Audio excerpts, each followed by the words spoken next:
공평해요. 하나님께서 누구나 그 구원에 있어서는 차별을 두지 아니하십니다.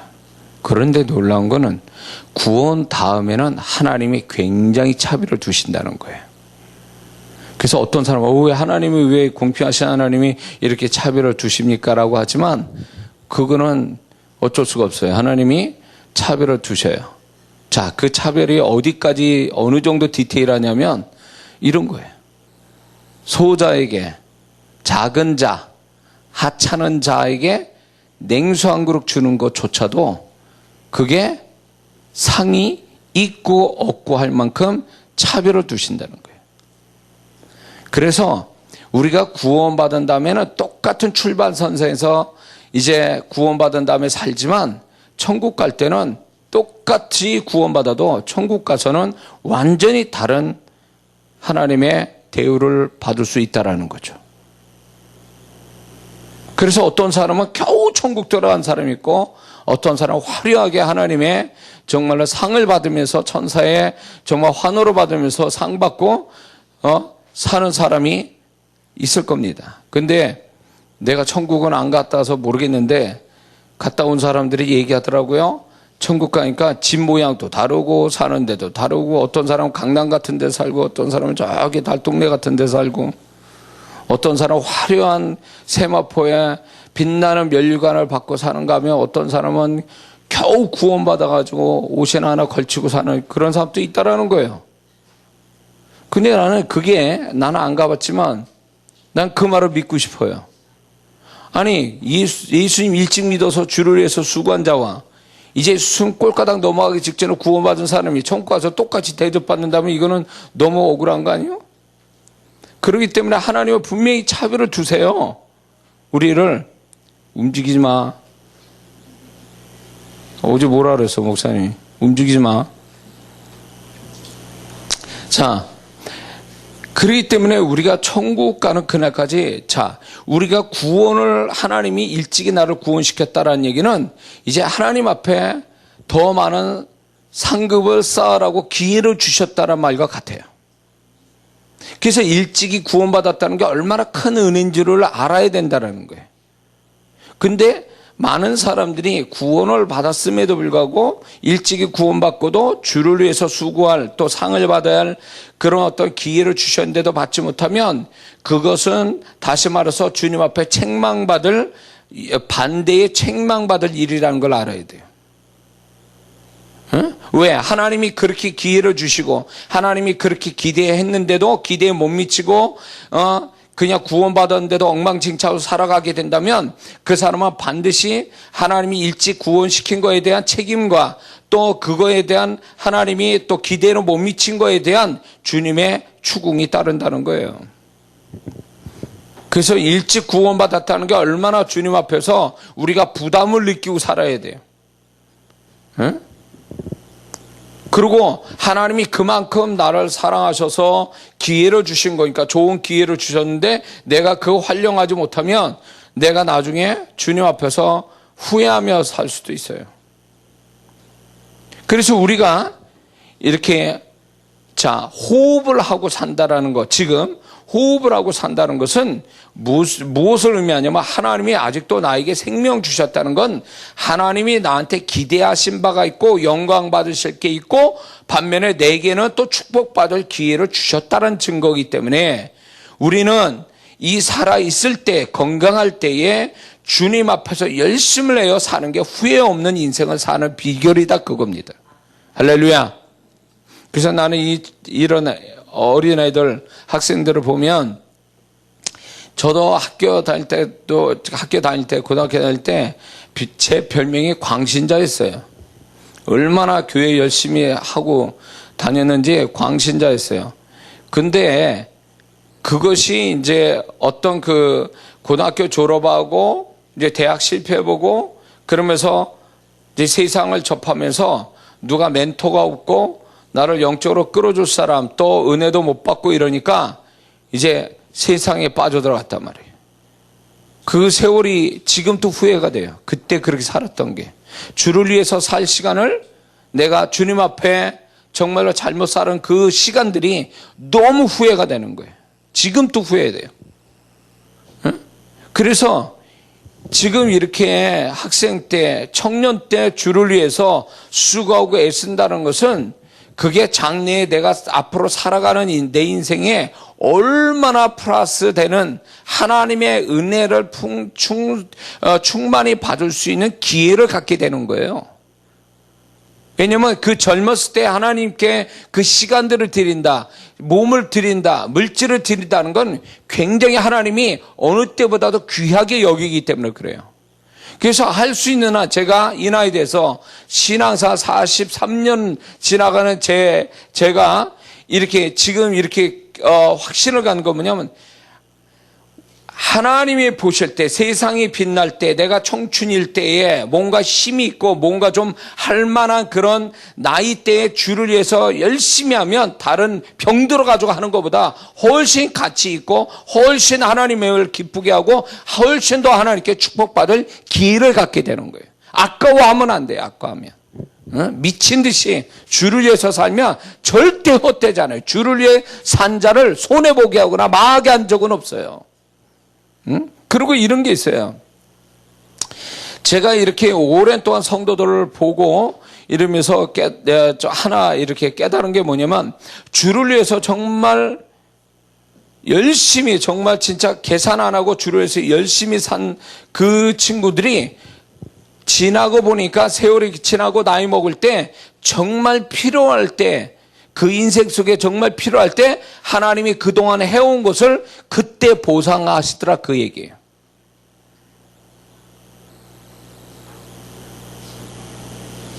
저는 제가 그 집 개척하고 나서 정말 개척교회 조금 지하 17평 되는 데서 14평이죠. 그 지하에서 딴 교회에서 열심히, 좋은 교회에 열심히 신앙생활해도 되는데 거기에 와서 은혜 받고 또 교회에 충성을 다하는 그런 청년들이, 여자 청년들이 있었어요.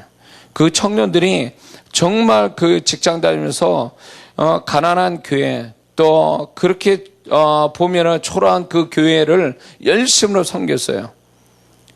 근데 그 친구들은 정말로 그때 가진 것도 없고 정말 하루 그냥 이렇게 그저 그렇게 이제 살아가는 청년들이었는데, 하나님이 그 몸된 교회를 위해서 수고한 그거를 시집 갈 때 보상해 주시더만. 좋은 남자를 만나가지고 돈 있는 남자. 그건 바란 건 아닌데 하나님이 결혼할 때 보니까 그런 남자를 만나게 해주셨어요. 그래서 가정을 이루게 하셔요. 참 놀랍더라고요. 하나님이 수고의 보상을 그렇게 주시더라고요.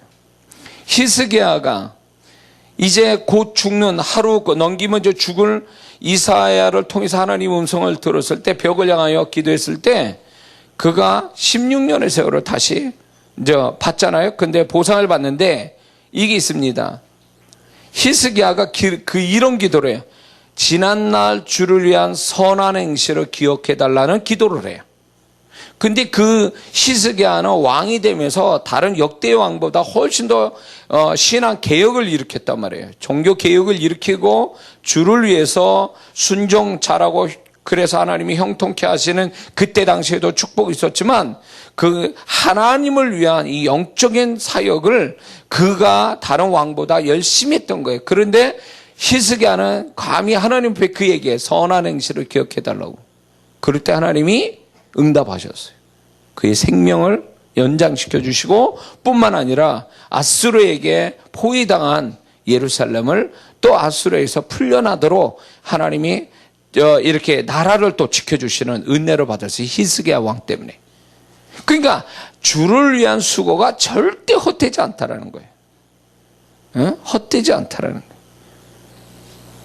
그래서 할 수 있는 한 하나님이 기회 주실 때 우리가 전심을 다해서 주를 위해서 희생하고 손해보고 또 열심을 하는 것은 하나님이 그게 그때밖에 없어요, 사실. 제가 우리 청년들한테 항상 얘기하는 게 뭐냐면, 세월이 갈수록 주를 위해서 헌신할 시간들은 점점 없어진다.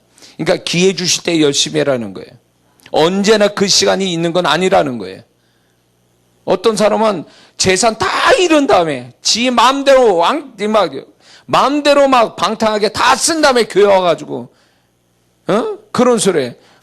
정말 정신 좀 차렸으면 그 많은 물질 있을 때 주님께 드리는 건데 아예 그런 말이나 하지 말지. 예?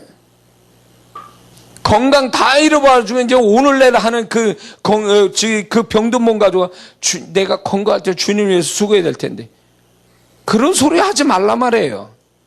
하나님이 기회 주실 때 뭐 했냐는 거예요. 기회 주실 때 자기 일을 위해서 막 살다가 나중에는 하나님의 은혜도 못 받는, 보상도 못 받는, 하나님은 뭔가 축복을 하고 싶은데 재산 없을 때, 몸 병들었을 때, 일이 안 될 때, 지난날에 그 사람이 행한 것을 끌어다가 좀 뭔가를 보상해 주고 싶은데 지난날 한 게 있어야지. 그러니까 끌어다 하나님이 주실 게 없는 거예요. 주실 게 없는 거예요. 빈털털이지. 인생이 뭔가 장래에 뭔가 하나님이 이렇게 끌어다가 내가 행한 걸 끌어다가 이렇게 하나님이 나한테 은혜와 축복 주실 수 있는 거를 만들어 놔야 되는데 그때는 아무것도 안 했어. 정말 정작 할 때는 안 해다가 정말 기회가 없을 때 그때 막 뭔가를 하려고 한다면 이미 때는 늦었다 그 얘기예요. 응? 그래서 하나님이 지금 은혜 받을 때 헌신할 수 있을 때 뭔가 주를 위해서 살 수 있는 기회를 주실 때 그거 놓치지 말고 붙잡고 정말 난 후회 없이 주를 위해서 난 살았다라고 한다면 그 사람은 진짜 하나님 앞에 어느 순간에 필요할 때 그분이 그 수고한 것을 끌어다가 그 사람에게 아주 축복하시는 그런 경험들을 하게 될 줄 믿습니다. 헛되지 않아요. 얘네들 여기에 앉아서 예배드리고 이런 게 헛되지 않다고. 이 집회 참석하고. 그래서 우리가 하나님 앞에 지금 이렇게 열심 내고 시간 들이고 물질 들이고 몸을 들이는 것은 하나의 뭐와 같냐면 그 적금을 드는 것 같아요. 적금을 드는 것 같아요. 적금은 당장 뺏을 수 없어. 그리고 적금을 들 때는 자기 걸 넣어야 되니까 마이너스처럼 보여요. 그러나 그게 언젠가 목돈으로 나오듯이 내가 주를 위해서 하나하나 이렇게 열심히 내는 것들이 언젠가는 목돈으로 받을 수 있는 기회를 얻게 되는 거예요. 그거를 미리미리 주시는 거예요. 미리미리. 예? 하나님은 절대 우리를 손해나게 하신 분이 아니에요. 그분이 예수님까지 주신 그분이 우리는 뭘 손해보게 하시겠냐 그 얘기예요. 소자에게 냉수 한 그릇 주는 것도 상을 주실 만큼 상 주어서 상을 못 줘서 안 달라 하신 하나님이신데 우리를 손해나게 하시겠냐 그 얘기죠. 아까워하면 안 돼요. 주를 위해서 하는 걸 아까워하면 안 돼요. 그래서 신앙생활 구원은 똑같이 받지만 그 다음부터는 하나님의 대우가 달라진다는 거예요. 내가 주를 위해서 어떻게 하느냐에 따라서 하나님의 나타남이 달라진다는 거예요. 왜 같은 하나님인데 왜 저 사람한테 풍성하신 하나님이고 이쪽에는 하나님의 그림자도 안 비치냐 할 때 하나님이 미워하거나 하나님이 그 사람을 밑벼서가 아니에요. 그 사람 자신이 하나님 앞에 어떻게 했냐에 따라 그분이 나타나심이 다르다는 거죠. 다르다는 거예요. 응? 그래서 하나님은 가만히 보면 내가 어떻게 하냐에 따라 그분이 차별하시는 하나님처럼 나타날 뿐이에요. 응? 그래서 내 삶에 왜 하나님이 풍성하게 안 나타납니까? 하나님 앞에 풍성하게 헌신을 안 하니까 안 나타날 뿐이에요. 응? 그렇기 때문에 하나님 앞에서 우리가 무엇인가 이렇게 이런 게 있어요. 계산 없이 주를 위해서 헌신하며 계산 없이 도우시는 주님의 손길을 봐요. 계산하면서 주를 섬기는 사람은 또 계산하시는 하나님이 나타나요. 내가 하는 대로 나타나신 분이에요. 응? 자, 그래서 오늘 이 말씀이 본문을 보여줘요. 이 말씀이 얼마나 중요한 내용인지 몰라요. 우리가 올 2017년에는 내가 지난날에 경험했던 그분보다 더 높은 그 이상의 하나님을 우리가 만나야 되는데 그 이상의 하나님을 만나려면 우리 쪽에서 뭔가 그 이상의 하나님 만날 만한 태도가 있어야 된다는 거예요. 그래서 이런 게 있어요. 예수 믿는 사람이 나는 가만히 있고 하나님이 저절로 와서 나를 축복해주고 가시는 그 하나님을 꿈꾸는 사람도 있어요. 자기는 아무것도 안 하고 그냥 하나님이 와서 나를 축복해주고 이렇게 저렇게 하실 하나님으로 생각하는 이거는 잘못된 생각이에요. 하나님도 내 하기 나름이에요. 내가 어떻게 하냐에 따라 그분이 나타남이 다른 거예요. 그래서 과거에 비춰볼 때 왜 나는 하나님이 그 이상의 하나님, 내가 생각한 그 이상의 하나님, 내가 지금 경험한 그 이상의 하나님을 왜 못 만날까 할 때 그 정답은 뭔지 아세요? 내가 그 하나님 앞에 그 이상의 태도를 보이지 않아서 그런 거예요. 답은 뭐 정확해요. 네?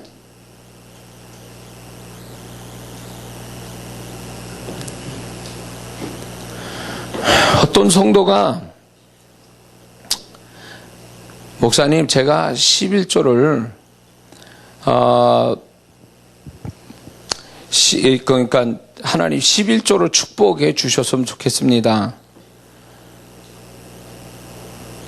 그래서 제가 그랬어요. 그러면 지금부터 11조 어디까지 내기를 원하시냐고. 그러면 그거만큼 지금부터 11조 하라고. 그러면 그 하나님을 만나게 될 거로. 근데 정말 그렇게 했어요. 그분이 10의 2, 10의 3으로 했어요. 근데 놀라운 거는 그 6개월 후에 그 11조로 드리는 축복이 정말 왔어요. 자, 원래 이 성도는 원래 10의 1로 드리면 그렇게 쭉 가는 거예요, 인생이. 그 10의 1을 바칠 수 있는 하나님의 은혜만 받는 거예요. 근데 이 성도는 그 이상의 하나님을 만나고 싶은 거예요. 나를 재정으로 더 축복하셔서 지금보다 11조로 더 할 수 있는 그 재정적 축복 주시는 하나님을 만나고 싶은 거예요. 근데 그 하나님을 만나기 위해서 자기가 먼저 믿음으로 그 하나님, 그 이상의 하나님 만날 수 있도록 내가 믿음을 보여드린 거예요. 그럴 때에 정말 하나님이 그 이상의 하나님이 나타나신 거예요. 야, 은정아, 움직이지 마. 그래서 많은 사람들이 믿습니다 해놓고 그 이상의 하나님이 계신 줄 믿습니다 해놓고 그 이상의 하나님 만날 수 있는 내가 해야 될, 먼저 해야 될 태도는 안 한다 그 얘기예요. 그럼 뭐 그 이상의 하나님을 구합니까? 그 이상의 하나님 안 나타나요. 그래서 제가 항상 저에게도 그랬어. 너 그렇게 복을 받기 원해? 그럼 네가 한번 보여봐 그렇게. 그러면 내가 너한테 그렇게 해줄 거야. 구약의 하나님의 축복의 조건은 항상 이런 거야. 네가 뭐뭐 하면 내가 뭐뭐 하리라. 이게 구약의 축복의 조건이에요.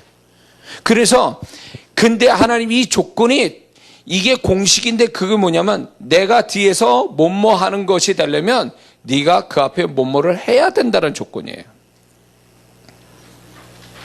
믿습니다 해놓고 말만이지 그 다음에 그 이상의 하나님이 되기 위한 표현이 없어. 말만 할 뿐이지 그 이상의 믿음의 표현이 없어. 믿음의 행위가 없어. 그러면 그 이상의 하나님 만나기는 어렵다라는 거예요. 그건 또 뭘 얘기하냐면 그 이상의 역사하신 하나님을 안 믿는다는 얘기예요. 그게. 자기가 믿는다면 정말 그렇게 해야 되는 거 아니야? 하나님이 나타나길 바란다면 내가 먼저 해야 되는 거 아니야? 심어야 거두지. 거두는 건 그분의 몫이에요. 내가 심은 게 있어야 그분이 거두는 축복을 주실 거 아니냐 말이에요. 근데 심지도 않으면서 거둠의 축복을 달라고 그러는 것은 이건 문제가 있는 거 아니에요? 응?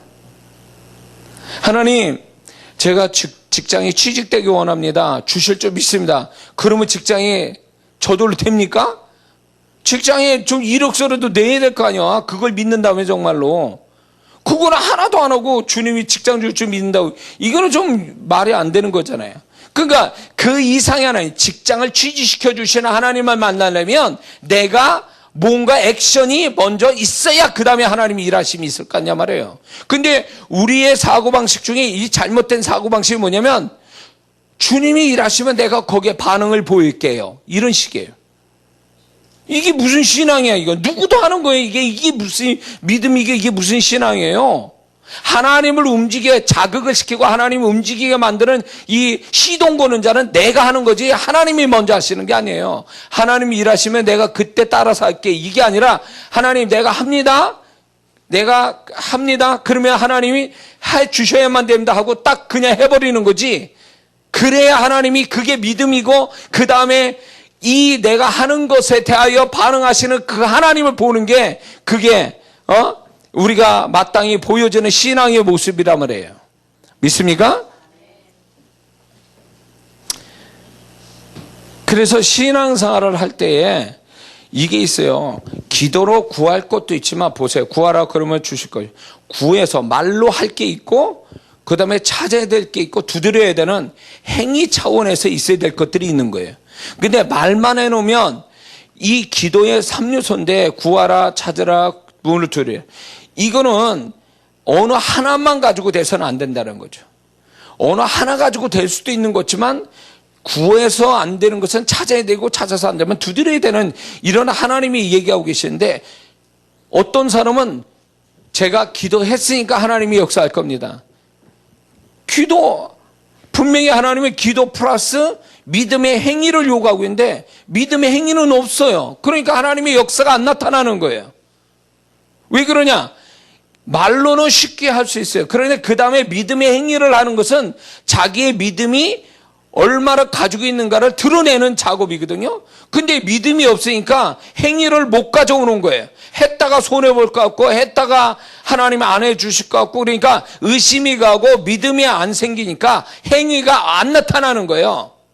하나님을 못 믿는다는 증거지. 그러니까 행동이 없는 거예요. 행동이 없는 거예요.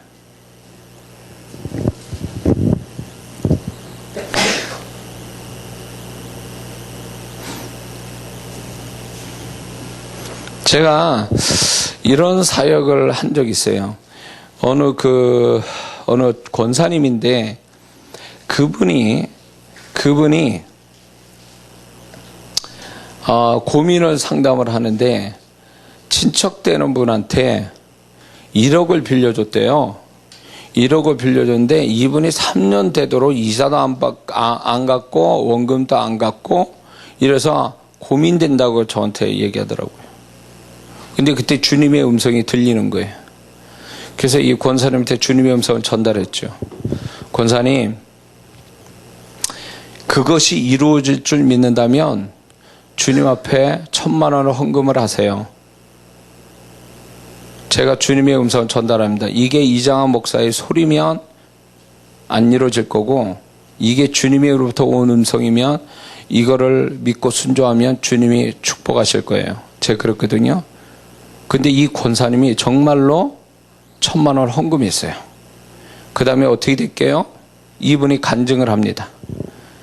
그래 놓고 잊어졌어요. 근데 그때가 여름이었어요. 지금도 기억나요. 여름 집회 때 이분이 상담을 해서 그렇게 한 믿음의 행위를 보인 다음에 그때 또 뭐라 그랬냐면 11월 말 아니면 12월 초에서 이거에 대한 응답이 올 겁니다. 이랬어요. 근데 정말 이분이 12월 초에 무슨 일이 벌어졌냐면 그 돈을 1억을 빌려간 분이 현금으로 못 갚으니까 아파트를 등기부 등본을 가져와서 이걸 준 거예요. 이 권사님한테. 그래서 집을 줬어요. 아파트의 등기를. 그 집 아파트를 준 거예요. 그러니까 이제 아파트를 받았는데 이분이 이 아파트가 얼마인지도 모르는 거예요. 근데 부동산 가서 딱 물어보니까 그게 1억 5천짜리예요. 그래서 그러면 1억이면 1억이지 1억 5천 뭐야. 그러니까 하나님이 거기다 이자 5천까지 앞에서 줬다 나는 이렇게 생각되는 거예요. 이분이 놀라운 거예요. 정말 주님이 그렇게 하실 줄 믿고 자기의 믿음을 그렇게 표현했더니 정말 주님이 3년 동안 그렇게 받고 싶은 못 받은 거를 이자까지 쳐가지고 하나님이 갚아주시는 축복을 본 거예요. 이게 믿음이거든요. 이런 믿음이 쫙 해주실 줄 믿습니다. 이렇게 말만 해놓고 기다리는 게 아니라 정말 주님이 그렇게 역사할 줄 믿고 자기가 믿음의 행위를 갖는 그것이 결국 이분이 그 믿음의 행위에 반응하신 거죠. 하나님이 그렇게 역사하신 거예요. 이렇게 돼야 될 사람들이 많은데 자기는 하나님을 못 믿는 거예요. 그렇게 하기에는 하나님이 안 해주실 것 같고 손해볼 것 같으니까 아예 안 해버려. 믿음의 행위를 안 가져. 그러니까 하나님 역사를 안 하는 거죠.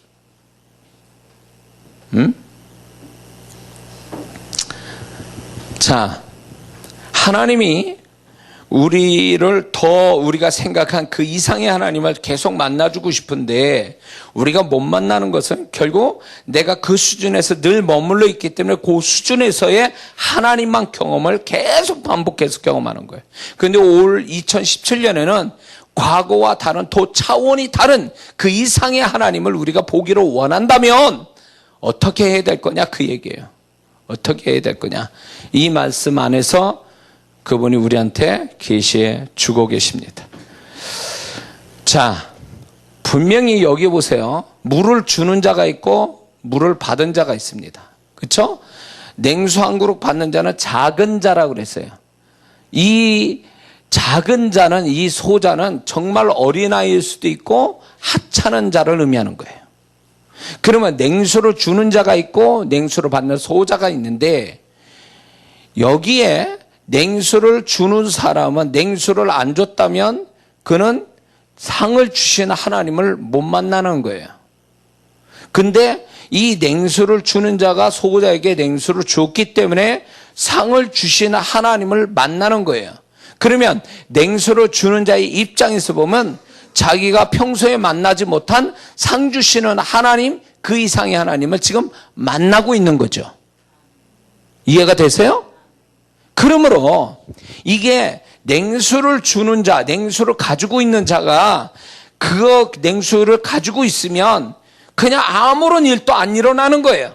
아무런 하나님의 역사도 없는 거예요. 그런데 이 냉수를 가진 자가 달라 하는 소자에게 주는 순간부터 색다른 다른 하나님을 만나는 거예요.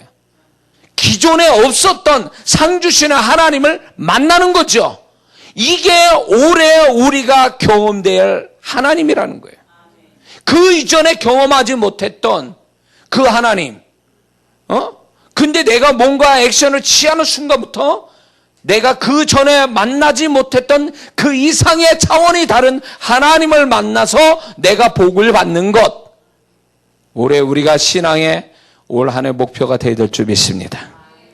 그러면 우리가 그 이상의 하나님을 만나려면 기본이라는 게 있어요. 기본은 돼야 돼요. 기본이 뭘까요? 우리가 주일 지키고 11조 드리고 예배 드리고 기도하고 이런 것들은 기본이죠. 우리가 신앙으로서 해야 될 하나님의 기본적인 예의입니다. 의무예요. 그거는 기본이 있어야 돼요. 기본이 없으면 그 이상의 하나님을 못 만나요.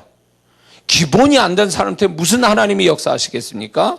구원받지 않는 자한테 무슨 하나님이 그 사람한테 역사하겠어요? 기본이 있어야 돼요. 구원받은 다음에 우리가 기본적인 하나님을 위한 신앙생활을 하지 않는다면 그 이상의 하나님을 어떻게 만나냐 말이에요. 그래서 기본은 돼야 돼, 기본은. 근데 이 기본이 안 된 상태에서 그 이상의 하나님 만나고자 하는 어리석은 성도들이 많다는 걸 저는 목사로서 알게 되는 거예요. 응? 하나님이 그걸 가르쳐 줄 때가 많아요. 주일 지킵니까? 예배 드립니까? 11조 합니까? 기도 제대로 합니까? 봉사합니까? 이런 거 물으면 거기에 대답을 못한 사람이에요. 그런데 그 이상의 하나님을 어떻게 만나냐? 기본이 안 되는데. 그러므로 우리가 이렇게 기본은 할 줄 아는 성도가 돼야 그 이상의 하나님을 만날 자격이 있게 되는 줄 믿습니다.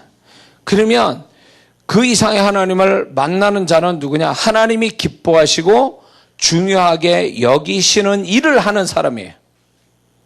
하나님 기뻐하시고 중요하다라고 여기시는 것들을 하는 사람.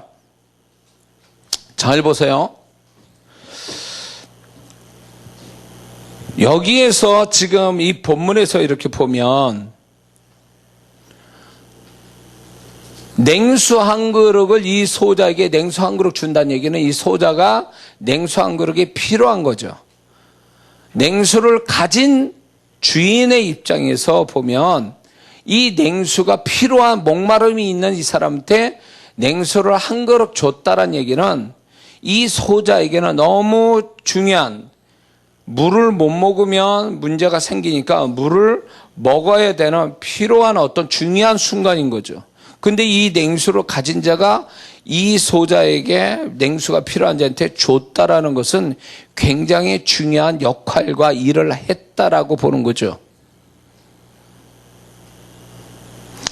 우리가 그 이상의 하나님을 만나려면 일의 양이나 어떤 일이 어떤 많고 적고의 문제가 아니라 일이 크고 작음의 문제가 아니라 중요한 건 그 일이 얼마나 중요한 건가가 이게 결정적이라는 거예요. 얼마나 그 일이 중요한 것인가. 이거에 따라 하나님이 나타남이 다르다는 거예요. 그래서 이런 게 있습니다. 큰 교회는요, 하나님 위해서 봉사할 사람은 줄을 섰어. 내가 몇 번이야, 대기번호? 이런 교회들이 얼마나 많습니까? 근데 정작 조그마한 교회는 일꾼이 없어, 그 일꾼이. 그래서 그 일꾼이 없어가지고 교회의 형태로 못 갖게 되고 하나님의 일이 진행이 안 되고 모양이 빠지는 그런 교회들이 있단 말이에요. 그러면 자, 큰 교회에서 화려하게 하나님이 일하는 그 사람이 주님이 축복할 사람이요? 아니면 정말 그 사람 아니면 안 되는 그 일을 하는 그 사람이 더 큰 일을 하는 거예요. 누가 더 큰 일하고 중요한 일을 하느냐? 그 얘기예요. 이게 우리 성도분들이 알아야 될 아주 중요한 생각인데, 남들 다 하는데 거기에 낑겨가지고 어떻게 보면 기회 있을까 하고 거기에서 남들 다 하는 거에 그 속에 또 한 사람이 되는 거를 원한단 말이에요. 정말 나를 정말 필요로 하고 내가 아니면 안 되는 그 역할을 하는 것에 그거를 기뻐하고 그 일을 하는 걸 원해야 되는데, 그래야 하나님이 그 사람을 귀하게 여기고 그 일이 별거 아닌 것 같아도 다른 큰 교회 별거 아니더라도 그 교회에서는 그게 중요한 일이고 그 사람밖에 못한다면 이 사람이 하나님 앞에 그 이상의 하나님을 만나게 되는 사람이라 그 얘기예요. 냉수를 잔뜩 안개라 한 차로 가지고 있으면 뭐하냐고, 자기 혼자서. 그런데 정말 목말라서 물 한 컵 달라고 하는 그 사람이 있을 때에 이 물을 가지고 있는 사람은 비로소 하나님을 만나 기회를 갖게 되는 거예요. 많이 있어서 그게 복 있는 자가 아니라 그거를 필요로 하는 자에게 그거를 줄 수 있는 사람이 될 때 그 중요한 역할을 하는 그 자체가 그 사람은 상을 받는 하나님을 만나게 되는 거예요. 한 차씩 물이 있으면 뭐하냐. 그게 상 주신 하나님을 만날 계기가 되냐 이거예요. 아니요. 상 받는 하나님을 만나는 것은 결국 필요로 하는 자에게 그 역할을 할 때에서 비로소 그 이상의 하나님을 만나게 하는 거예요. 이거를 하나님이 정말 축복 주려고 하는 사람한테는 이런 상황을 만들어 주신다라는 거예요. 응? 근데 영적인 눈치가 있는 사람은 하나님이 나에게 이런 일을 다른 사람이 아니고 나한테 이 일을 중요한 걸 맡기셔서 할 수 있게 만들어 주셨구나. 감사히 여기고 감당하는 게 아니라 귀찮아하고 계산하고 있고 어떻게 하면 빠져나가려고 그러고 안 하려고 하고 틀려먹는 거예요. 그 사람은 상 주신 하나님은 못 만나요. 그 사람은 지금까지 경험된 그 하나님 이상으로 경험이 안 돼요. 응? 그러니까 하나님이 그런 사람은 이런 거예요. 하나님이 계시나 안 계시나 별반 차이가 없어. 왜냐면 늘상 그렇게 살아왔으니까 하나님이 그 이상의 하나님을 못 만나니까 있어도 그만, 하나님이 있어도 그만, 안 계셔도 그만인 거예요. 그러니까 이런 사람들이 신앙생활이 하나님이 필요하고 하나님이 중요하고 하나님이 나를 축복해 주셔야만 된다라고 하는 그 하나님에 대한 절박함이 없어요. 왜? 그 이상의 나를 축복하시는 하나님을 경험해 본 적이 없으니까. 그냥 그저 그런 거예요, 그 하나님이. 근데 이걸 경험하는 사람, 정말 자기가 가지고 있는 것에 대해서 어떤 사람에게 어디에 필요한 역할이 되고 필요한 것을 공급하는 그런 중요한 가치가 있고 역할을 하는 사람이라면 그 사람은 반드시 상을 주신, 전혀 생각지 않는 그 이상의 과거에 없었던 하나님을 만나는 이 경험을 한 번이라도 한 사람이면 절대로 그 다음에 이런 상황이 또 생기면요 절대 안 놓친다는 거죠. 이해가 되세요? 근데 인간, 이 이기적이고 육신적인 사람, 계산적인 사람은 주님이 그렇게 축복하려고 이렇게 몰고 가는데 그걸 빠져나가려는 거죠. 안 하려고 그러고. 안 하려고. 귀찮아서 안 하고, 게을러서 안 하고, 그렇지 않으면 자기가 폼나는데 찾아다니고, 이렇게 하니까 그때는 자기 몸 편하고 자기는 마음 편할지 몰라도 중요한 것은 그 이상의 하나님 만나기엔 틀린 사람이에요. 틀린 사람이라고. 그래서 우리가 올 한 해 이런 게 있습니다. 정말 하나님이 저 사람을 축복해야 되겠다. 내가 하나님이 쟤를 축복해 주겠다라고 한다면 이런 상황이 전개될지도 몰라요. 네가 좀 수고했으면 좋겠다. 너밖에 할 사람이 없어. 네가 해야 돼. 라는 그런 것을 인식하도록 그 상황으로 몰고 가실지 몰라요. 그럴 때 계산 없이 이 냉수를 가진 자와 같이 계산 없이 그 일에 대한 가치, 그 중요한 역할에 대한 의미를 알고 한다면 그 사람은 그 다음이 이 하나님을 만난 거야. 그 이상의 하나님, 상을 주신 하나님. 그렇게 하려고 하나님 몰고 가신 거예요. 눈치를 채야지. 아, 하나님이 나를 그렇게 하게 하는구나. 어? 특히 이런 게 있어요. 물질이나 사람이나 일에 문제 있어서 문제가 많은 사람이 있으면 반드시 이거 경험시키거든요. 왜? 그 사람이 그거를 해결해 주시기 위해서 하나님께서 먼저 이 사람의 태도를 보기 원하세요. 이런 걸 테스트 하신다고. 이걸 통해서 하나님이 원하는 대로 딱 되어질 때 이 사람은 그 이상의 하나님을 만나는 거예요. 뭔가 부족하고 모자르고 문제가 많은 사람일수록 하나님이 이 기회를 만드시는 거예요. 그럴 때 딱 그 하나님이 내가 이게 심어야 되고 이게 뭔가 하나님이 내 액션을 필요로 하시는 거구나 라고 하고 딱 움직이면 생각지 않은 이 하나님을 만나는 거죠. 할렐루야. 눈치를 채야 돼요. 하나님이 나를 어떻게 이끄시는지 눈치를 채야 돼요. 제가 이런 경험들을 가끔가다 주님이 저한테 축복하시려고 이런 기회를 주실 때가 있어요. 다른 사람은 하나도 부담을 안 느끼는데 나만 부담 느껴요. 그런 거 있죠. 다른 사람은 하나 그 부분에 죄책감 안 느껴. 나 혼자만 죄책감 느껴. 이런 게 뭘까요? 하나님이 너야. 너 지금 네가 당첨됐어. 오홀리압과 부사렐 성막을 치는데 하나님 이름까지 지명했잖아요. 그 수백만의 이스라엘 백성의 이름까지 그분이 하셔서 지명하자요. 일로 와, 네가 성막을 줘야 돼. 이게 하나님께서는요, 이게 우연인 것 같죠? 아니요. 하나님이 다 설정해 놓은 거예요. 거기에 반응하겠냐 안 하냐의 문제지 어쩌다 생긴 일은 아니에요. 우리의 삶 속에. 특히 이런 부분도 있잖아요. 이렇게 주를 위해서 아니면 내가 헌신하고 뭔가 좀 내가 가치 있고 의미가 있는 일을 하는 데서는요, 그런 상황 자체가 하나님이 설정해 놓은 거예요.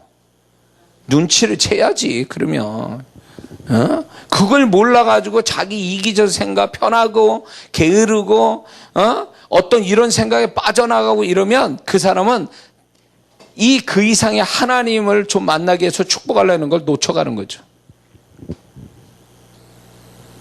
이해가 되십니까? 분명 제가 이게 예언처럼 얘기하는 거예요. 올해 그런 일이 벌어질 거예요, 여러분에게. 다른 사람은 안 돼. 왜 나한테만 그 일을 시키는 거야? 왜 이런 거. 왜 나는 누구와 모르지도 않는데 왜 난 그것만 생각하거나 그것만 보면 자꾸 부담이 되지? 꼭 내가 해야만 할 것 같은, 내가 안 하면 안 되는 것 같은, 죄 짓는 것도 아닌데 안 하면 자꾸 죄 짓는 기분 드는 거. 뭘까요? 소자에게 냉수 한 국 주라고 지금 주님이 푸시하고 있는 거죠. 왜요? 내가 너 상 줄 거야. 너 지금까지 내가 이런 모습은 너 처음 보게 될 거야. 그런 주님의 모습을 나타내 주려고 하는 거예요. 눈치가 있어요, 눈치. 자, 출애굽기 1장 15절에서 21절을 보면 그때 당시 애국 왕이 이스라엘 백성들을 두려워해서 남자아이를 낳으면 다 죽이라고 그랬어요. 그런데 히브리 산파가 하나님을 두려워하여 애굽의 명을 어기고 남자아이를 살렸어요. 그 중에 모세가 있었던 거죠. 그런데 놀라지 마세요. 이 산파가 중요한 역할을 하는 거예요. 애를 살리고 죽이는 이 역할을 하는데, 이 산파는 남자아이를 낳을 때 살렸어요. 이것이 이스라엘 백성이 정말로 거대하게 된 어떤 많은 숫자의 이스라엘 민족이 이룰 수 있게는 한 부분을 담당한 사람이에요. 그 역할이 중요했단 말이에요. 근데 하나님은 어떻게 했게요? 그 집이 형통하고 흥왕됐다 그랬어요. 그 일이 아주 중요한 일이었기 때문에 하나님의 구속사에, 하나님이 이스라엘 백성의 택하신 백성에게 있어서 너무나 중요한 문제예요. 아이가 출산돼서 뭔가 숫자가 많아진다, 백성이 많아진다는 건 하나님의 계획에 중요한 거예요. 그 일부분을 지금 이 산파가 감당하고 있었는데, 이 애굽의 명보다 하나님을 더 두려워하여 그거를 어겼을 때 하나님이 그 집안을 축복하셨다라고 말하고 있어요. 역할의 문제예요. 중요한 역할을 했기 때문에 그 이전에 경험하지 못한 흥왕케 하시는 하나님을 만나게 된 거죠. 나는 가만히 있고 하나님 역사해 주세요. 이거 안 된단 말이에요. 이런 공식은 없어요, 성경에. 응? 요한복음 6장에 오병이어를 바친 소년이 나옵니다. 왜 이 소년으로 크게 역사했을까요? 을은 또 가져왔을 텐데, 근데 중요한 건 도시락을 가지고 있는 게 중요한 게 아니라 그거를 주님이 역사할 수 있도록 자기를 내어줬다라는 그 자체가 중요성을 의미하는, 그 역할의 중요성이에요. 그래서 이 어린아이 도시락 가지고 5,000명 이상 되는 사람을 먹이는 역사가 온 것은 이게 몇 사람에게도 역사할 수 있는 거잖아요. 그러나 그 모든 사람 다 먹였다라는 얘기는 그 아이의 한 것이 중요한 역할, 5,000명을 먹이고도 남을 만큼의 중요한 의미가 있고 역할이라고 생각됐기 때문에 주님이 그렇게 역사하신 거예요. 이게 지혜로운 사람은요, 남들 다 아는 그 한 사람이 아니라 남들이 못하는 그 하나를 하기를 원하는 사람이에요. 역할, 의미, 가치 있는 그것에 내가 거기에 서서 그것을 하려고 몸부림치는 사람이 똑똑한 사람이에요. 그 사람이. 어? 그게 복 있는 자의 모습이에요. 복 있는 자. 복 있는 자. 남들 다 아는데 낑겨가지고 어떻게 하면 나도 한 자리에서 뭘 할까, 이런 사람이 아니라 나 아니면 안 되는 독보적이고도 내가 중요한 의미와 가치가 있고 역할이 될 수 있는 사람의 그걸 찾아서 거기에 만족하고 그거를 보람 있게 여기는 그 사람이라면 그 사람은 진짜 복 있는 사람이고 지혜로운 사람이고 그 이상의 하나님을 만날 자격이 있는 사람이라는 거죠. 할렐루야. 그래서 저는 부탁을 드리는데, 내가 큰 교회 목사가 아니라서 얘기하는 건 아니에요. 절대 오해 없이 들으세요. 난 큰 교회에 대한 열등감 없는 사람이에요. 근데 제 말이지, 큰 교회 다니는 분은 괜히 거기서 써주지도 않는데 그 기웃거리면서 어떻게 막 한 자리 얻어서 봉사할까, 이런 생각 버리라, 그 얘기지. 왜 그렇게 초라하게, 그렇게 자신을 초라하게 만드냐, 그 얘기요.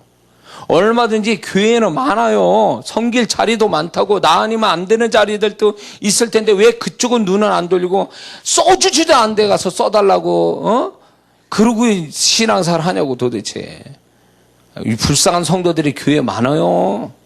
없어서 불쌍한 게 아니라 어떻게 하면 나 안 써줄까 하고 거기서 기웃거리는 사람도 불쌍한 사람들이요. 하나님이 그렇게 그 사람을 무가치하고 별별 없이 하나님이 구원시켰냐, 그 얘기예요. 다 하나님이 귀하게 쓰려고 구원시키고 그 상황에 놓이게 됐는데 왜 쓸데없이 엉뚱한 데 가서 기웃거리고 있냐고. 가치도 없이.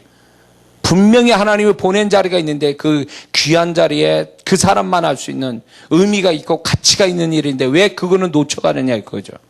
자기 스스로 왜 수준을 낮추냐 그 얘기죠.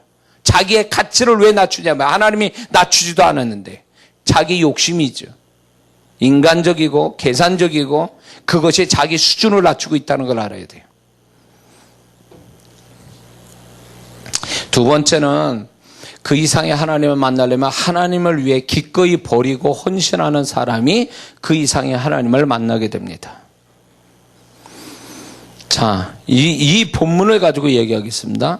자, 이 당시에 이 말씀을 받는 사람들은요, 물이 얼마나 귀하다는 걸 알고 있어요. 그리고 우물 하나 파고 또 샘을 하나 발견하는 것이 얼마나 중요한 일인지 몰라요. 이스라엘 때는 척박해가지고 땅만 조금만 해도 벌써 자갈밭이 있고 물을 찾기가 쉽지 않단 말이에요. 그래서 샘을 하나 갖는다는 게 굉장한 재산이 되고 중요한 어떤 일이 되는데 이 사람이 어떤 사람인지는 알 수 없어요. 냉수를 가진 자가. 근데 분명한 것은 이 사람이 집 앞에 코앞에서 우리처럼 수돗물 탁 틀면 물이 나오는 그건 아니었을 거라는 거죠. 아프리카 생각해 보세요. 물 하나 떠오기 위해서 어린애들이 4km, 5km씩 막 10km씩 걸어가지고 물을 떠가지고 그거 아주 조그만 애가 그 물을 몇 킬로짜리를 들고 또 걸어서 집에 이 상상을 해보란 말이에요. 그러면 이때 당시에 물값이 지금 생수가 기름값보다 비싸죠. 아마 그 정도 이상은 되지 않았을까 싶어요. 그 물값이. 그러면 이 사람 또 대가를 치르고 얼마나 고생하고 그렇게 물을 떠왔을 건데 이거를 기꺼이 아무 저기도 없이 보상도 없이 이 소자에게 냉수를 준다 그 얘기예요. 소위 말하면 자기 거를 애써서 대가 치르고 가지고 있는 거를 귀한 거를 아낌없이 준다 그 얘기예요. 이 사람이 그 이상의 하나님을 만날 수 있는 사람이라는 거예요. 예수를 잘 믿는 사람은요, 더 복받는 사람이 누구냐면 많이 모은 자가 복받은 자가 아니라 많이 잘 쓸 줄 아는 자가 복받는 거예요. 믿습니까? 많이 잘 쓸 줄 아는 자가 복받는 거예요. 낭비하는 게 아니라 정말 써야 될 때를 힘들게 자기가 모은 거를 정말 써야 될 때를 알고 쓸 줄 아는 사람. 근데 어디에다요? 이 소자라고 표현하고 주님이 말한 것은 작은 어린아이 아니면 하찮은 자야. 아니면 지나가는 나그네일 수 있어요. 이건 뭘 얘기하는 줄 아세요? 보상을 못 받는 대상을 얘기하는 거예요. 자기가 줬지만 되돌려 받지 못하는 자에게 준다는 얘기예요. 이해가 되시죠? 그런 사람에게 기꺼이 자기가 소중하고 대가를 치러서 가지고 있는 걸 주는 자가 그 이상의 하나님을 만나게 된다 그 얘기예요. 할렐루야. 아브라함이 창세기 12장에 보면 너는 아비 본토 친척집을 떠나 이랬어요. 가족에서 사람에게서 떠나라 그랬어요. 그럴 때 뭐가 왔었게요? 사람을 떠났어요. 아주 혈육인 사람들을 떠났어요. 그 다음에 하나님 주신 게 뭐예요? 사람이 왔어요. 누가요? 자식이 왔잖아요. 이삭이 왔어요. 사람을 떠났더니 한 사람이 왔어요. 아브라함의 가정에. 응? 자기가 소중하게 여겼던 것을 떠나보내니까 자기가 생각지 않고 기적 같은 일이 한 사람이 아브라함의 가정에 들어왔어요. 하나님이 주셨어요. 아브라함이 이삭을 모리아 산에서 바치니까 자식을 떠나보내려고 딱 하니까 하나님께서 약속의 이삭의 두 아들 에서와 야곱을 보는 축복을 보게 됩니다. 아브라함이. 이 놀라운 얘기 아니에요? 떠나보내고 손해로 보고 헌신을 하고 이렇게 되니까 하나님이 그 이상의 하나님을 그거와 똑같은 걸로 다시 보상하시는 하나님을 만나게 된 거예요. 이게 우연이라고 봅니까? 자기가 소중하게 여긴 것을 기꺼이 다른 사람의 보상 바라지 않고 준다, 헌신한다라는 것은 결국 그 이상의 하나님, 상 주시는 하나님을 만나게 된다라는 얘기와 같습니다. 할렐루야. 그래서 예수 믿는 사람은 자기 거 많이 모아서 남 안 주고 그냥 자기만 잘 먹고 잘 사는 것이 복받은 자가 아니요. 그런 사람은 상 주신 하나님, 그 이상의 하나님은 못 만납니다. 그러나 자기 거를 기꺼이 내어주는, 예수님이 우리에서 기꺼이 모든 걸 내어주실 때 그분은 우리의 구세주가 되시고 그분은 우리의 만왕의 왕 되시지 않았습니까? 예수님이. 그분이 그렇게 되실 수 있었던 것은 그분이 생명을 우리에서 주셨기 때문에 그분이 그 이상으로 상을 주시는, 부활과 만주의 주가 되시는 하나님 아버지로부터 상을 받으시잖아요. 이게 원리예요. 공식이에요. 예수 믿는 사람들 이렇게 살아야 자기 것만 가지고 사는 게 아니라 하나님의 것 가지고 살아갈 수 있는 사람.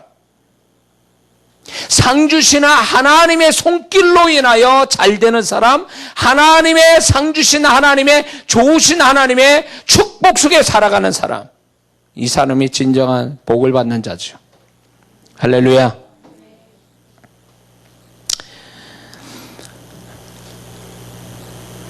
자, 세 번째는요, 그 이상의 하나님을 만나려면 하나님이 기대하신 대로 하는 사람, 하나님이 기대한 대로 하는 사람.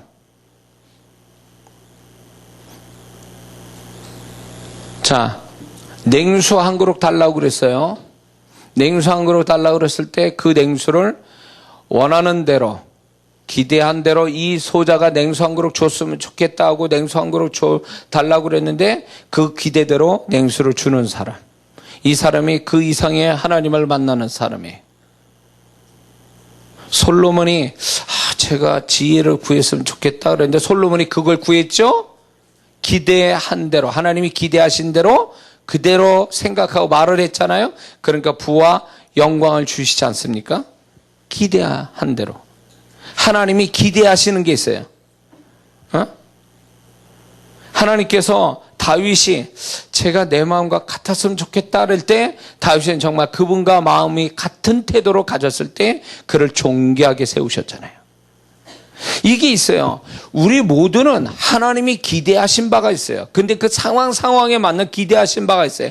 거기에 맞는 생각과 거기에 맞는 말과 하나님이 기대하신 대로의 행동을 그분이 기대하고 계시는데 그거대로 내가 딱 움직여 행할 때에 그 이상의 하나님을 만나는 역사가 시작되는 거예요. 잘 보세요. 상황을 만드신 거죠.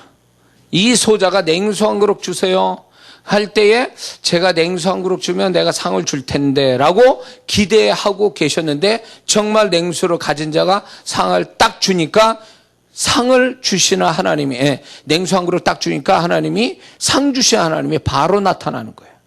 기대한 대로 되면 그 다음에 하나님이 상을 주시는 하나님을 만나는 거예요. 그래서 저와 여러분들이 올 한 해 여러 가지 상황을 만날 거예요. 그 상황 속에 이끄신 하나님의 상황 속에 맞게 정말 뭘 기대하는지, 하나님이 뭘 기대하는지를 알고 행할 줄 안다면 기존에 만나지 못한 그 하나님을 만나는 거예요. 그래서 제일 상황에 놓일 때 뭘 생각해야 되는 줄 아세요? 다윗처럼 물어보세요. 주님, 제가 뭘 했으면 좋겠습니까? 어떻게 하기를 원하시는 거예요? 제가 가르쳐 주세요. 제가 그대로 순종하겠나이다. 이 사람이 지혜로운 사람이에요. 상황에 맞추어서 가는 게 아니고 이 상황에 하나님이 기대하신 바대로 움직이는 자가 하나님을, 새로운 하나님을 경험하는 거예요. 아멘 좀 해요, 좀. 할렐루야. 그래서 자, 마태복음 25장에 보면 달란트 비유가 나옵니다. 그렇죠? 5달란트, 2달란트, 1달란트 나오는데 5달란트가 그 장사에서 5달란트 남겼어요. 그런데 주인이 이렇게 얘기합니다. 너 10달란트 남겼구나. 이런 성경 없지요? 절대 숫자 얘기 안 했습니다. 주인이 뭐라 그럽니까? 착하고 충성된 종아. 이게 무슨 얘기인 줄 아세요? 주인은 이 종이 액수를 많이 재산을 남기는 걸 원한 게 아니라 주인이 이걸 먼저 얘기했어요. 네가 착하고 충성됐다라는 얘기는 그게 주인이 종에게 기대하는 종의 모습이에요. 근데 이 종이 그대로 행하니까 착하고 충성된 모습을 보이니까 주인의 기대에 맞춘 거예요. 그래서 주인은 착하고 충성된 종이라고 그런 거예요. 자, 왜 그런 줄 아세요? 이 말씀을 잘 집중해 들어야 돼요. 조만간 끝날 거니까 집중해 들으세요. 왜 주인이 이 얘기를 했을까? 왜 동계산이 빠른 주인이라면 네가 10달란트 남겨서 잘했어 이렇게 얘기되는데 왜 존재를 얘기하냐 말이야. 착하고 충성된 종이라고 왜 이걸 얘기하시지? 주인이 존재를 먼저 우선 두는 사람이기 때문에 그래요. 왜 그런 줄 아세요? 분명히 주인이 타국에 갈 때 종들한테 그 달란트를 맡겼다고 했어요. 근데 놀라운 것은 이 액수가 적은 액수가 아니에요. 거기에다가 종 한 사람에만 맡기지 뭘 그렇게 3명씩이나 큰 돈을 맡겼냐 그 얘기예요. 그 얘기가 뭐냐면 이 어마어마한 돈을 맡겼다는 얘기는 종을 믿고 있었다는 얘기예요. 주인이 종을 믿었다는 거예요. 종이 일하는 것을 믿은 게 아니라 종 자체, 종이라는 존재 자체를 믿었다라는 거예요. 그러면 이 주인이 종에 어디에다 초점을 두고 있느냐면 종의 존재에다 초점을 두는 주인이었기 때문에 종이 그 주인의 바램대로 그 존재의 모습을 보이니까 주인이 이렇게 칭찬하는 거예요. 기대한 바대로. 만약에 주인이 액수를 가지고 남겨진 액수 가지고 주인이 칭찬을 했다면 2달란트에도 이런 동일한 5달란트 한 말을 칭찬을 그대로 할 수가 없는 거예요. 근데 2달란트 받은 자도 똑같이 칭찬하는 이 이유는 액수의 문제가 아니라는 거예요. 주인은 2달란트도 그 얘기잖아요. 착하고 충성된 자 똑같은 얘기를 하시잖아요. 이 얘기는 뭐냐면 다시 말해서 주인은 액수에 관심 없는 사람이에요. 존재에 관심이 있었기 때문에 5달란트와 2달란트를 그렇게 동일하게 그래서 칭찬하는 거예요. 액수는 다른데도. 근데 왜 1달란트 받은 자를 뭐라 합니까? 게으르고 악한 종이라 그래요. 뭘 얘기하는 거예요? 동일하게 사람을 주인이 보는 시각이 같다라는 거죠. 종을 보는 시각이. 1달란트 남긴 게 뭐가 죄되냐 말이에요, 사실은. 안 그래요? 1달란트 주인 돈 잃어버리지 않고 까먹지 않고 남긴 게 뭐가 죄돼요? 칭찬받을 일은 아니어도 야단 맞을 짓은 아니지. 그렇잖아요. 그대로 본전 치겠는데 그것만이라도 감사하죠. 그런데 주인은 책망을 해요. 왜? 게으르고 악하기 때문에. 뭘 얘기하는 거예요? 주인의 기대는 그거를 바랐던 게 아니에요. 존재가 좀 더 내가 없을 때 제가 좀 더 이렇게 착하고 충성된 종으로 좀 있었으면 좋겠다. 까먹어도 좋으니까. 근데 그거를 주인의 기대에 못 미친 거예요. 그러니까 책망을 하고 있는 거죠.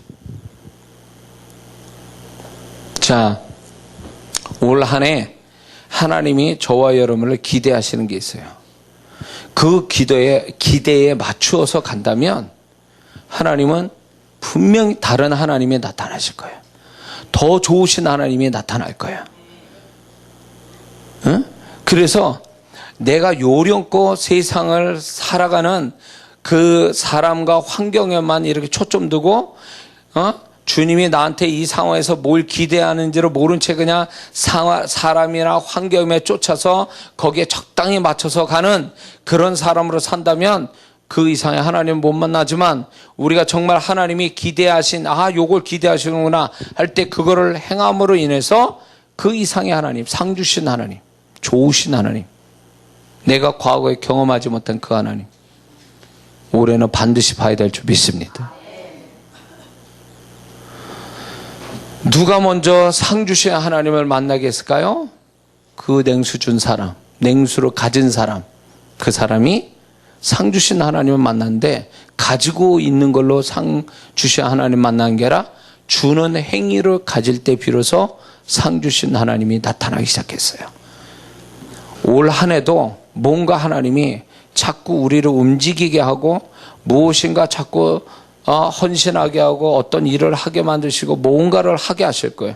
그때 여러분들이요, 게으르지 말고 그분이 원하는 대로 내가 아낌없이 하고 있다면 그 자체가 그게 그 이상 좋으신 하나님을 만나는 비결인 줄 믿습니다.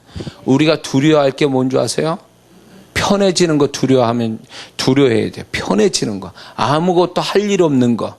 내가 뭔가 할 게 없어. 그게 편한 게 그게 축복이 아니라니까. 이런 사람 있어요. 교회 봉사를 올해는 좀 쉬어야 되겠다. 편해지면 복은 끝난 거야. 그 이상 하나님 만나기엔 틀려먹은 사람이에요. 왜? 아무 일을 안 하면 아무런 역사도 없어. 어? 그렇기 때문에 가만히 내가 편안하게 올 한 해 있었으면 좋겠다. 아무것도 신경 안 쓰고 뭘 하지도 않고 난 가만히 있었으면 좋겠다. 그냥 그러면 하나님 기대하지 마세요. 그런 사람은 못 만납니다. 그 하나님 경험 못 해요. 뭔가 움직여 갈 때에 뭔가 이기적으로 돈 벌기 위해서 애쓰는 그거만 신경 쓰고 내가 뭔가 헌신하고 쏟아내고 뭔가 이렇게 하는데 그거는 인색하고 내가 뭔가 들어오는 데는 열심이고 그러면 그 사람은 한편으로 수고한 대로 보상을 받을 거예요. 그러나 그 이상 하나님은 기대하지 마세요. 내가 뭔가 벌기 위해서 애쓰는 거 그거는 잘못된 건 아니에요. 그러나 그것이 올 한 해 살아가는 전부라면 그 이상 하나님 만나는 건 기대하지 말라는 거예요. 분명 하나님 그랬어요. 우리가 하나님께 기본으로 하면은 수고한 대로 얻게 될 것이라는 약속이 있어요. 수고한 대로 얻게는 되지만 수고 이상의 상 주시는 좋으신 하나님은 만나지 못하는 사람이에요. 우리가 이 한 해 욕심을 좀 가져야 됩니다. 어떤 욕심이요? 그 이상의 좋으신 하나님을 만나려고 하는 욕심이 있어야 돼요. 그러려면 내가 뭔가 보상을 받는 데만 열심히 내는 게 아니라 누군가를 돕고 뭔가를 쏟아내고 뭔가를 더 주고 뭔가를 더 헌신하는 이런 뭔가 마이너스적인 신앙, 마이너스적인 삶을 사는 걸 꿈꿔야 돼요. 할렐루야. 왜 아멘이 약해? 이 부분에 대해서 하기 싫은겨? 이 정도로 조싸우니 하고 가고 싶은 거야 그냥? 지난해 그렇게 살았으니까 올해도 제가 대충 그렇게 살려고 하는데 그러면 이 설교는 그분한테 의미가 없어요. 그러나 올해는 좀 더 좋으신 하나님, 그 이상 하나님을 만나고 싶다라고 한다면 이 냉수를 가진 자의 행위를 기억하세요. 그러면 그 하나님을 만나게 될 줄 믿습니다. 기도하겠습니다.